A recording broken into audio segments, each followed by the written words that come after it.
Скулптура за која се верува дека ја представува античката божица Афродита е пронајдена на дното од цистерна за вода на локалитетот Виничко Кале. Се работи за мермерна скулптура. Тоа е скулптура која што е во седечка положба. Представено е божество. Најверојатно се работи за Афродита. Скулптурата е скршена од половината надоле на божицата. Меѓутоа, во долниот дел се забележува дека таа седи на карпа.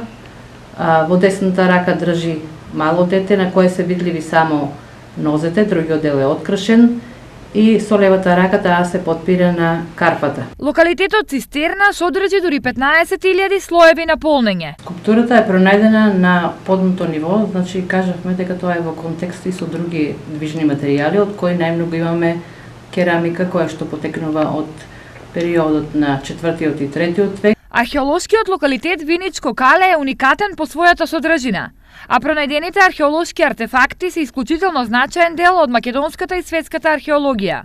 Најпознат е по теракотните икони кои представуваат светски раритет во областа на ранохристијанската археологија. Во периодот од 1985 до 2002 година на Виничкото Кале се откопани 60 на цели и 100 фрагменти керамички икони. Од неодамна теракотата со релјефната представа на старозаветниот 41 Давидов псалм е носечки мотив на предната страна на банкнотата од 200 денари.